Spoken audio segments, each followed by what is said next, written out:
kita sekali lagi diberi peluang pada tahun ini 1447 Hijriah bersamaan dengan 2026 masih untuk kita sama-sama berada di dalam satu bulan yang sangat-sangat dirindui, bulan yang sangat-sangat dinanti-nantikan oleh seluruh umat Islam.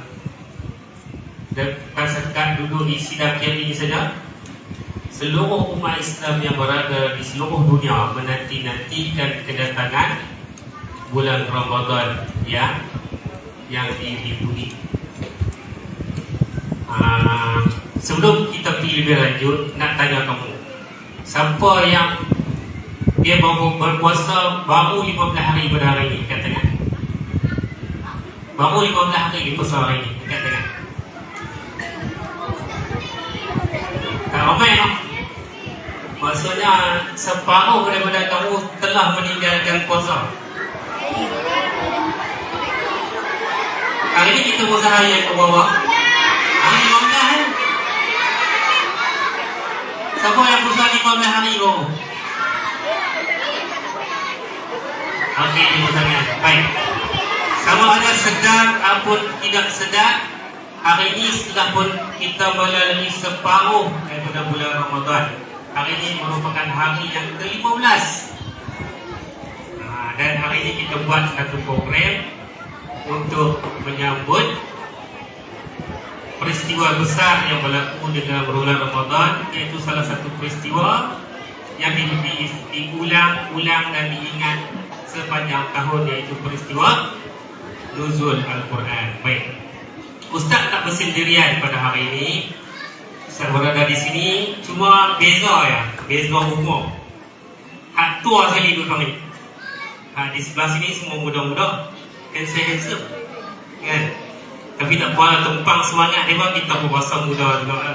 Tiga-tiga ahli panel kita ini akan menjawab persoalan yang akan Ustaz lontarkan sebentar lagi.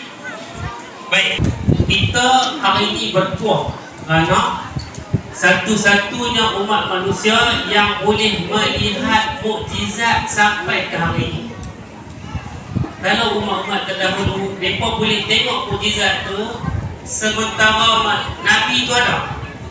Nabi Ibrahim mukjizat dia kena bakar dalam api tak terbakar. Api yang berjadi situ, qulna ya nar kuni bardan wa salamun ala Ibrahim. Nabi Ibrahim kena bakar, tak terbakar, keluar relax. Gabui. Api yang menyala berhari-hari, bila terpadam dia keluar jalan kaki, relax. Itu mukjizat Nabi Ibrahim. Boleh tengok tak? Nabi Isa, apa mukjizat dia? Boleh menghidupkan orang yang mati. Sekarang tak boleh tengok dah. Kita hanya mendengar cerita saja.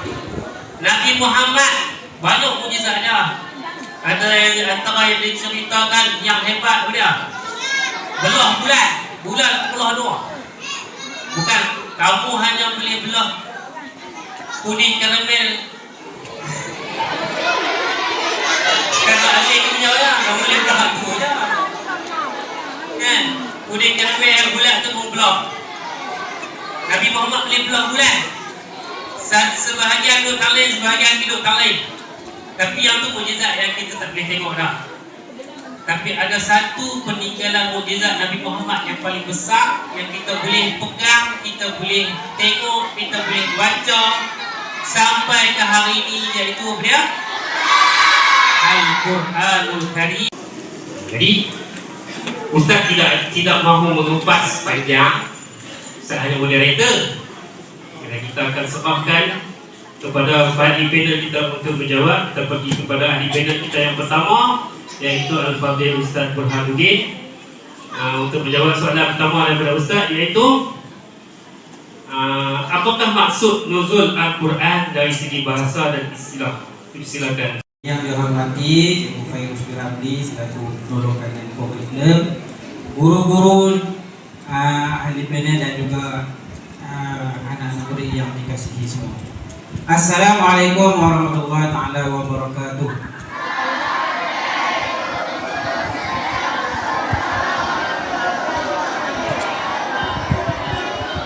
Okey, baik. Sebelum Ustaz meneruskan kata-kata Ustaz nak pesan kat sini satu perkara, iaitu yang pertama, kalau kamu ngantuk, kamu boleh tidur. Cuma satu saja, jangan ganggu kawan. Maksud tentang penurunan Al-Quran secara bahasa dan juga istilah. Al-Quran diturunkan kepada Nabi Muhammad ketika usia Nabi Muhammad dalam 41 tahun berada di kota Mekah. Dan ketika itu Nabi Muhammad pergi beruzlah di Gua Hira.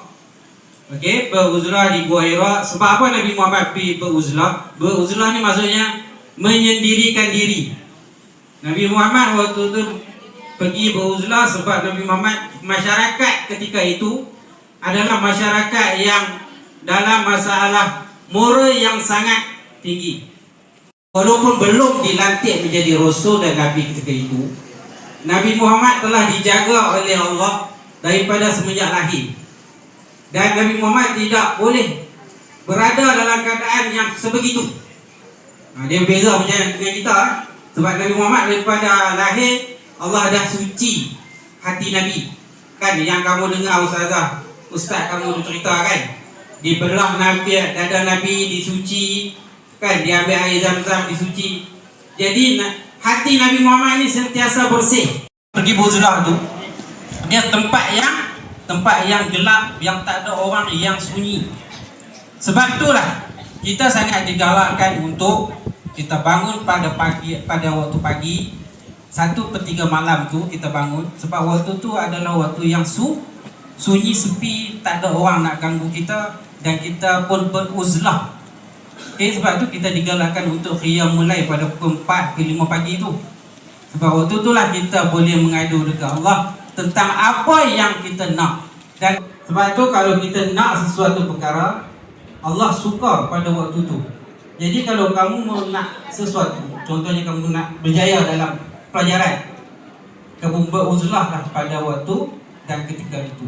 Bahasanya nuzul ni diambil daripada perkataan nazala, iaitu turun.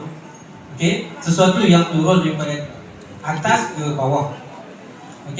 Dari segi istilahnya adalah penurunan Al-Quran daripada malaikat Jibril disampaikan kepada Nabi Muhammad. Al-Quran ni dia turun dalam dua bentuk. Yang bentuk yang pertama adalah Al-Quran diturunkan daripada Lauh Mahfuz ke Baitul Izzah. Lauh Mahfuz ni ke Baitul Izzah ni adalah langit dunia yang paling rendah. Itu diturunkan sekaligus.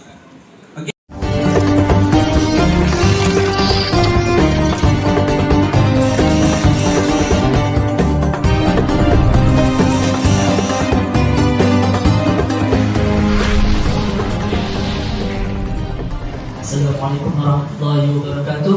Terima kasih kepada Tuan Moderator yang berbahagia, para fikir pentadbiran yang dihormati, para guru-guru yang dirahmati, anak-anak murid yang dikasihi sekalian. Berbalik kepada soalan yang ditanyakan daripada moderator kepada saya, iaitu bilakah peristiwa nuzul Al-Quran berlaku dan di manakah lokasinya? Menjawab pertanyaan itu, peristiwa nuzul Al-Quran berlaku pada 17 Ramadan, tahun pertama kenabian. Yang mana Ustaz Din kata tadi, pada waktu itu Nabi Muhammad kita berumur 41 tahun. Jadinya Nabi menerima nuzul Al-Quran pada 17 Ramadan tahun pertama kenabian. Dan lokasinya di Gua Hira, iaitu gua yang terdapat di satu gunung yang berdekatan dengan bumi Mekah, iaitu di Jabal Nur, Gunung Nur, yang mana ia terletak 400 meter berhampiran bandar Mekah. Ustaz ada pengalaman panjat gunung tu sendiri. Ustaz ada pengalaman masuk gua tu. Kerana kalau kamu nak tahu, tempat tu, gua tu memang kecil. Nak masuk tu kamu perlu merangkak. yang mana kamu perlu mendaki sebanyak 400 meter juga pada aras lautan. Kiranya Nabi pada waktu tu bergerak sepanjang malam. Pada waktu tu Ustaz pi masa waktu sejuk, kau menggigillah badan naik atas sampai tu. Kalau nak dalam atas tu, kaki ni tak sabar, masa tebah lah. Kiranya bayangkan, kamu cuba bayangkan bagaimana pengorbanan Nabi ni untuk umat kita, untuk umat Islam. Daripada Mekah nak pergi ke Gua Hira tu dah memakan masa dan panjat bukit pula untuk menerima wahyu yang pertama ni. Okey, sekian saja daripada saya. Terima kasih. Okey, alhamdulillah. Itu jawapan yang telah diberikan oleh Ustaz Ahmad. Al-Quran itu diturunkan di dalam Gua Hira, ataupun dalam bahasa disebut Ghar Hira. Dalam bahasa Arab, Ghar dengan Al-Kahfi, dua perkataan yang menunjukkan gua, tapi ada beza. Kan kita baca surah Al-Kahfi kan, ada cerita pasal 7 orang yang duduk tidur dalam gua tu selama beratus tahun. Yang tu disebut Al-Kahfi. Beza Ghar dengan Al-Kahfi ni macam mana? Ghar ni gua yang kecil, boleh duduk seorang macam tu lah, sempit. Tapi kalau Al-Kahfi, the cave, dalam bahasa Inggeris sebut cave, dia lebih besar, lebih luas. Kalau lebih luas tu, gua tu dipanggil Al-Kahfi atau Al-Kahfu. Kalau kecil, dia panggil Ghar Hira, Ghar Thur, Gua Thur. Okey? Baik, seperti mana Ustaz Ahmad beritahu tadi, diturunkan Al-Quran itu pada 17 Ramadan tahun pertama Hijrah. Sebenarnya 17 Ramadan ni ada satu lagi peristiwa besar di dalam kalender umat Islam, iaitu Perang Badar, Badar. Berlaku juga pada 17 Ramadan tahun kedua Hijriah. Tahun kedua.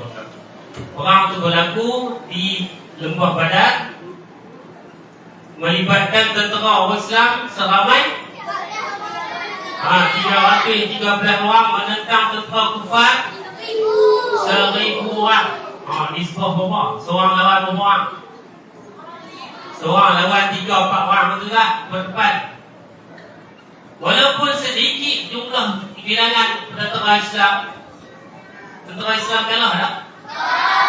Kalau fikir ke logik akal, orang berpuasa lawan dengan orang tak berpuasa, menang kat siapa?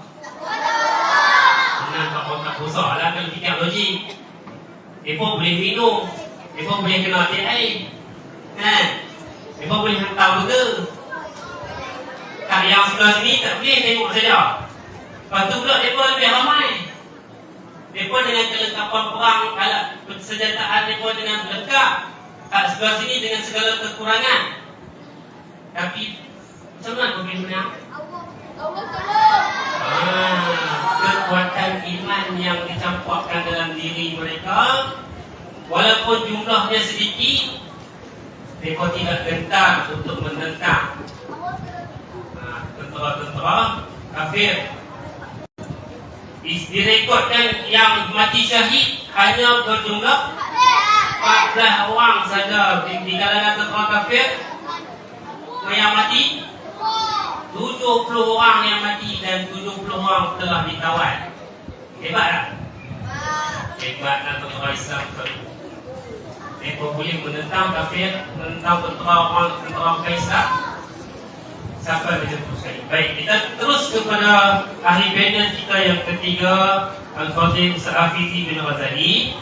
Soalan yang saya nak tanya adalah, apakah wahyu pertama yang diturunkan kepada Nabi kita, Nabi Muhammad sallallahu alaihi wasallam? Sila Ustaz. Terima kasih kepada Ustaz Sani selaku moderator pada tengah hari ini, yang berusaha Cikgu Fazilah Asma, Cikgu Fairuz serta rakan-rakan guru serta anak-anak murid yang dikasihi sekalian. Bagi menjawab persoalan yang ditanyakan daripada Ustaz Sani, iaitu apakah wahyu pertama yang telah diturunkan kepada kita? Okey, jadi Ustaz rasa semua dah tahu dah apakah wahyu pertama, iaitu surah Al-A'la ayat 1 hingga 5. Okey, jadi perkataan pertama yang telah turun kepada kita adalah perkataan Iqra, yang bermaksud bacalah.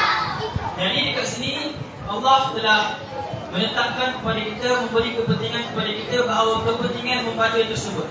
Jadi kat sini kita di sekolah perlulah orang kata perlulah sentiasa baca. Tak kira baca buku ke, baca Quran ke dan sebagainya. Okey, saya rasa itu saja jawapan bagi soalan kali ini. Serahkan kembali kepada Ustaz saya. Baik, terima kasih kepada Ustaz Hafizi. Okey, wahyu yang pertama yang diturunkan adalah Iqra, membaca. Arahan daripada Allah Ta'ala supaya kita membaca. Membaca itu jambatan ilmu. Nah, jadi orang yang berilmu kena rajin membaca. Direkodkan dalam sejarah, dalam kitab-kitab para ulama-ulama terdahulu pada bulan Ramadan ni, mereka sangat banyak membaca Al-Quran. Imam Asy-Syafi'i baca Quran di luar pada bulan Ramadan, khatam sehari sekali. Tapi di bulan Ramadan khatam sehari 2 kali. Siang sekali, malam sekali. Hebat. Mereka memang bagi tumpuan sepenuhnya untuk membaca Al-Quran pada bulan Ramadan. Yang kedua, Sayyidina Uthman bin Affan. Ini lagi hebat. Sahabat Nabi, menantu Nabi. Dia khatam apa? Khatam dalam 1 rakaat sembahyang sunat. Sembahyang sunat berdiri 1 rakaat khatam Quran. Apa boleh buat? Umur 12 tahun sekali pun tak khatam lagi pun ada. Ada belabak dalam kampung umur yang kecil dah pun tak khatam-khatam lagi pun ada. Yang beza lah kita dengan dia. Mereka khatam dalam sembahyang 1 rakaat saja. Yang ketiga, direkodkan Imam Bukhari 40 kali khatam dalam sebulan. Yang keempat, Imam Qatadah, dia biasa khatam 7 hari sekali, bulan Ramadan 3 hari sekali. 10 malam terakhir khatam pada setiap malam. Imam Al-Aswad bin Yazid, luar Ramadan 6 hari sekali, dalam bulan Ramadan 2 hari sekali. Banyak lagi lah kalau nak tengok. Ramai lagi para ulama, para imam-imam kita yang baca Quran ni sangat luar biasa. Sangat. Kalau kita baca sejarah mereka ni, kita tak tahu nak letak muka atau mana. Malunya kita dengan apa yang mereka buat. Mereka tu bukan orang yang tu saja. Mereka memang orang sibuk mengajak siang malam, menulis kitab siang malam, ke sana ke sini berdakwah. Ada masa untuk khatam Al-Quran. Kita masa banyak tapi tak khatam sampai hari ini. Itu je kita beza dengan mereka. Baik, seterusnya kita pergi pusingan yang kedua. Masalahnya tak boleh masuk pusingan 3 ni. Masa tak boleh, masa terlalu mencemburui kita. Kita pergi kepada Ustaz Din balik. Soalannya, bagaimanakah cara Al-Quran itu diturunkan? Sila Ustaz Din. Okey, baik. Terima kasih Ustaz Tani. Okey, berkaitan dengan cara penurunan Al-Quran, Ustaz nak jelaskan kat sini. Ada 2 pendapat, iaitu pendapat pertama kata 3 cara penurunan. Ada pendapat kata 2 cara penurunan daripada Lauh Mahfuz ke Baitul Izzah. Okey, baik. Yang 3 tu maksudnya daripada Allah turun ke Lauh Mahfuz. Lauh Mahfuz ni dikenali juga sebagai kitab maknun. Iaitu di tempat ni Allah dah jaga Al-Quran tu daripada sebarang perubahan. Terpelihara daripada sebarang penyelewengan daripada Al-Quran. Okey, seperti mana kamu tahu waktu tu sebelum Al-Quran Nabi Muhammad diturunkan kepada Nabi Muhammad, Al-Quran berada di Lauh Mahfuz dan diturunkan ke Baitul Izzah. Di Lauh Mahfuz tu Allah jaga supaya tidak diganggu, terutama sekali daripada syaitan. Syaitan ni dia rajin nak dengar, dia rajin nak curi. Dia daripada dulu memang panggil dia tu. Dia rajin nak curi dengar, dia rajin nak ambil benda-benda yang tidak haknya, dan Allah jaganya daripada situ. Daripada Lauh Mahfuz Allah turun seketika satu Al-Quran tu ke Baitul Izzah. Okey, daripada Baitul Izzah tu diturunkan beransur-ansur dekat Nabi Muhammad selama 23 tahun. Diturunkan beransur-ansur disebabkan beberapa sebab dan faktor. Okey, baik, itu saja Ustaz Hanif. Terima kasih. Baik, terima kasih kepada Ustaz Din. Kita laju sikit, kita pergi kepada panel yang kedua. Soalan yang kedua, apakah perbezaan antara nuzul Al-Quran dan Lailatul Qadar? Kepada Ustaz, silap. Soalan kepada Ustaz Ahmad, mengapakah Al-Quran diturunkan secara berperingkat, bukan secara sekaligus? Sila Ustaz Ahmad. Okey, berbalik kepada soalan tadi. Mengapa Al-Quran diturunkan secara berperingkat, bukan sekaligus? Okey, kat sini ada dua hikmah dia. Yang pertama, untuk meneguhkan hati Nabi Muhammad SAW dalam menghadapi cabaran dakwah. Yang mana kita tahu semasa Nabi berdakwah ni, dia terdapat bermacam-macam ujian, sama ada daripada kaum dia ataupun ahli keluarga dia sendiri, yang mana banyak tentangan yang Nabi hadapi. Jadinya dengan turunnya ayat Al-Quran ini, Allah memberikan wahyu kepada Nabi Muhammad SAW untuk menghadapi cabaran semasa berdakwah. Okey, yang kedua hikmah dia pula, memudahkan para sahabat menghafal dan memahami isi kandungan ayat Al-Quran. Yang mana yang kita tahu, Al-Quran ini turun secara berperingkat dan tidak tersusun lagi. Jadi Nabi ni dia suruh sahabat-sahabat hafal dan memahami Al-Quran, kerana pada waktu itu Al-Quran ni tidak dibukukan lagi. Macam sekarang kita dapat buku mushaf Al-Quran seketul dia, yang mana bermula daripada surah Al-Fatihah dan diakhiri dengan surah Al-Ikhlas. Tetapi yang kita belajar wahyu ni, dia turun daripada surah Al-Alaq. Jadi dia untuk menghafal dan memahami isi kandungan Al-Quran. Sekian daripada saya. Baik, okey, itu penerangan daripada Ustaz Ahmad bahawa Al-Quran itu diturunkan berperingkat supaya Nabi boleh ikut. Kita tak sampai sama seketui, kan? Dia berperingkat. Contohnya kita ambil satu, larangan haramnya minum arak. Arak dia ada 3 peringkat pengharaman. Yang pertama, dia tak haram terus lagi. Dia selalu nak 'anil khamri wal maisir tu kan. Bila orang bertanya kepada kamu wahai Nabi Muhammad tentang arak dan judi, jawablah dekat mereka, di arak ni ada dosa yang besar dan dia ada manfaat juga. Itu peringkat awal. Tapi dosa dia, keburukan dia lebih besar daripada kebaikan. Atau kebaikan arak apa dia? Orang dulu-dulu lah, mereka minum untuk panaskan badan. Musim sejuk, mereka minum arak untuk panaskan badan.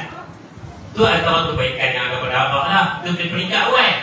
Allah Ta'ala tak haramkan tu. Lepas tu peringkat yang kedua, Allah Ta'ala kata, wala taqrabus salah wa antum sukara. Jangan hampiri semayang dalam keadaan kamu mabuk. Tak boleh semayang dalam keadaan mabuk. Takut nanti orang rokok dia pergi sujud. Ini pening. Kemudian peringkat yang ketiga, barulah diharamkan secara mutlak, secara total. Innamal khamru wal maisir wal ansab wal azlam rijsun min amali syaitan fajtanibuh. Allah Ta'ala suruh jauhkan. Jangan lagi minum arak dan jangan lagi berjudi. Itu peringkat pengharaman arak. Jadi Al-Quran ini turun secara berperingkat-peringkat. Hukum juga turun secara berperingkat supaya orang boleh ikut dengan baik. Dia tak mengejut. Okey, untuk soalan yang terakhir kepada Al-Fadhil Ustaz Hafizi, apakah perbezaan antara nuzul Al-Quran dan juga Lailatul Qadar? Sila Ustaz Hafizi. Ini soalan terakhir sebelum kita balik. Okey, terima kasih kepada Ustaz Sani. Jadi soalan yang Ustaz Sani tanyakan adalah apakah perbezaan antara nuzul Al-Quran dan Lailatul Qadar? Okey, jadi nuzul Al-Quran kita sambut pada 17 Ramadan. Maksud dia apa? Tarikh itu bermulanya wahyu pertama di Gua Hira. Okey, jadi awak semua kena pandai beza antara Lailatul Qadar dengan nuzul Quran, iaitu Lailatul Qadar Allah janjikan pada masa bila? 10 malam terakhir di bulan Ramadan. Tapi kalau nuzul Al-Quran adalah pada 17 Ramadan. Ustaz nak sentuh sikit yang Ustaz Amar kata tadi, iaitu tentang penurunan Al-Quran secara berperingkat. Jadi kat sini Ustaz Sani pun ada sebut dah, Allah turunkan Al-Quran itu secara berperingkat mengikut sebab. Contohnya macam pada masa tersebut adanya pengharaman Arab. Jadi Allah turunkan Al-Quran mengikut situasi. Contoh pada wahyu yang kedua, iaitu surah Al-Muddathir. Betul kan Ustaz? Surah Al-Muddathir. Okay, surah Al-Muddathir Allah turunkan kepada Nabi Muhammad kerana apa? Selepas daripada surah Al-Alaq ayat 1 hingga 5, ketika itu Nabi Muhammad dia berada dalam keadaan ketakutan. Kerana apa? Kerana Nabi Muhammad SAW telah melihat malaikat Jibril dalam keadaan dia yang asal. Maksudnya bukan dia turun dalam keadaan cahaya. Boleh faham? Jadi kemudian Nabi Muhammad dia berada dalam ketakutan, kemudian dia turun dari Gua Hira, lalu balik ke rumah dan baginda diselimuti oleh isteri pertama baginda, iaitu Sayyidatina Khadijah. Kemudian turunlah surah Al-Muddathir. Boleh faham?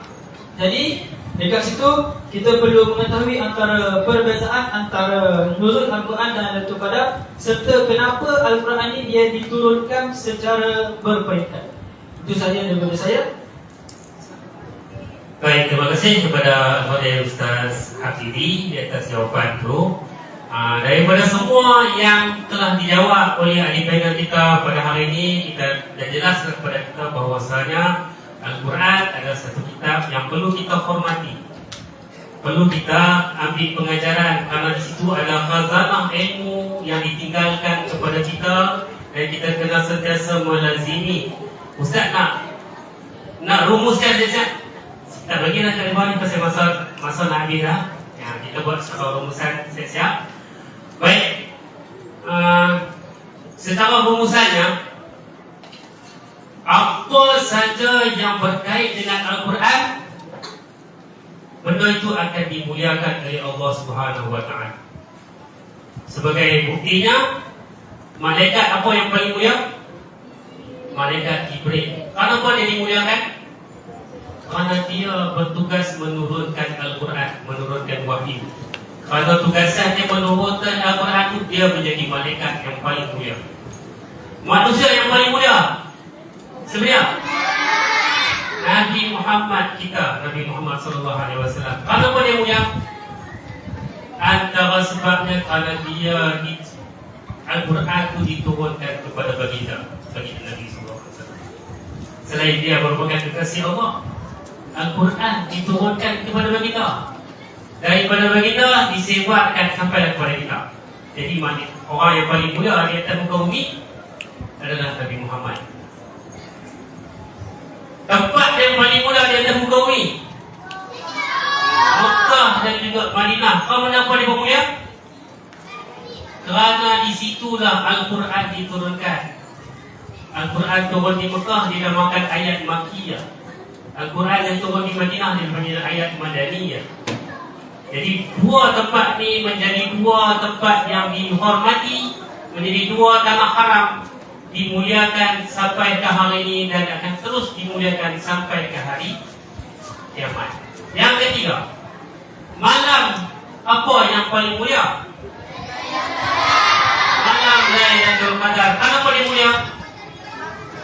Kerana pada malam itu Allah Ta'ala pilih untuk menurunkan Al-Quran pada malam tersebut. Dan malam itu dinanti-nantikan dan sentiasa didoakan. Termasuklah kita pada hari ini. Kita doa mudah-mudahan kita diberi kurniaan Lailatul Qadar pada tahun ini. Amin. Dan seterusnya, bulan apa yang paling mulia?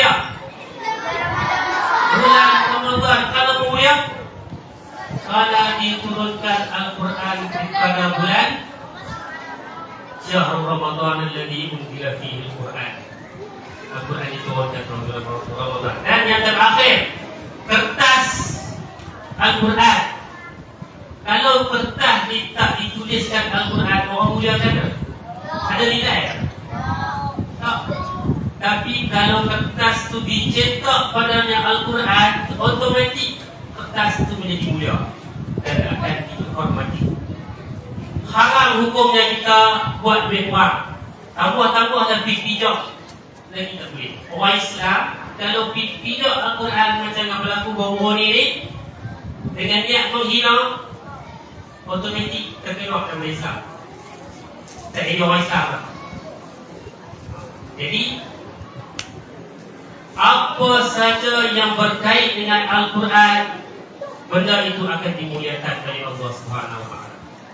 Okey, dan yang terakhir daripada Ustaz, Al-Quran itu man qala bihi sadaq, siapa yang bercakap menggunakan Al-Quran dia akan jadi benar. Wa man amila bihi ujir, siapa yang beramal dengan Al-Quran itu akan diberi pahala. Wa man hakama bihi adil, siapa yang berhukum dengan Al-Quran dia akan jadi adil. Wa man da'a ilaihi hudiya ila siratal mustaqim, dan barang siapa yang menyeru kepada Al-Quran dia akan diberi petunjuk kepada jalan yang benar, siratal mustaqim. Jadi daripada kata-kata yang terakhir itu, majlis forum kita ni sampai di sini saja. Saya lagi ucapkan kepada ketiga ahli panel terima kasih di atas perkongsian ilmu